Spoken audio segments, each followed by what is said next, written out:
Hey guys, this is Huntin for Games. This has been a crazy month. I had a week-long vacation over the 4th of July and just moved to a new apartment, so I've been a bit busier than usual. That being said, this is what's been going on game-wise in the month of June.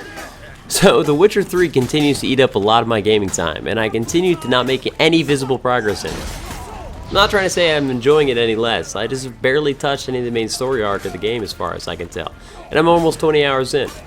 I cannot continue to stress enough though that if you like fantasy RPGs in any way, shape, or form, you need to pick this game up.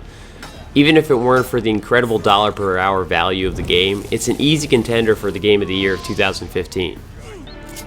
Next up, we had the big release, the Final Fantasy XIV expansion, Heavensward.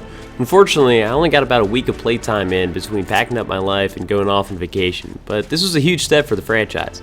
Reborn has been in almost all respects a resounding success, so there were a lot of questions about how the team would fare with their first complete expansion. While I've only had time to dabble in the new jobs and barely dip my toes into the new areas and increased level cap, what I've seen so far has me very excited.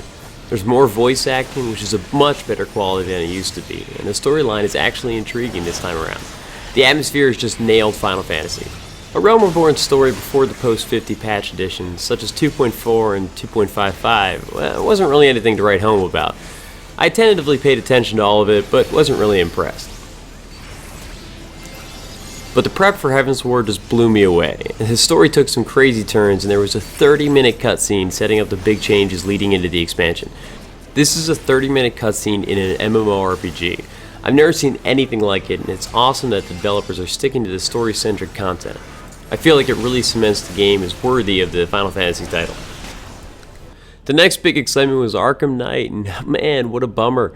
If you haven't heard, the port to PC for Batman Arkham Knight was a complete and utter disaster. The quantity of issues and resulting public outcry was so bad it caused Rocksteady to actually pull the game from the metaphorical shelves of the internet. Supposedly it's being released again with fixes in place in the time frame of weeks, not months.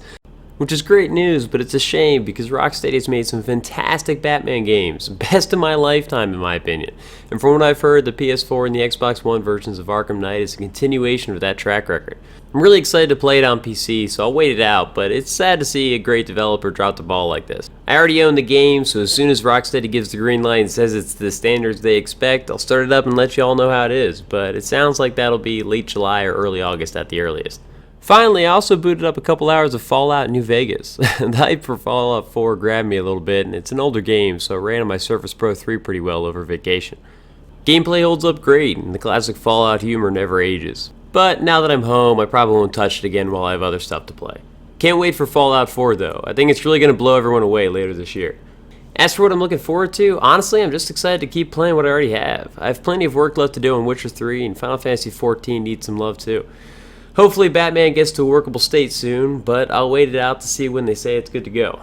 PS4 has some awesome HD re-releases coming too. God of War 3, which I still never really ended up getting on PS3. Chances are I'll wait till it's cheap on PS4 too, but it's supposedly a great time.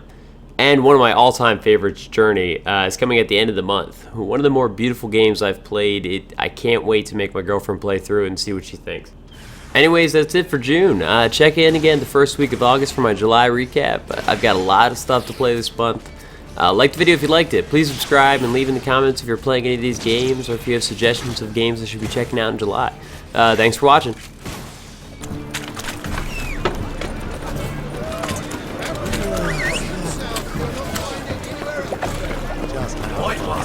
Take a gander.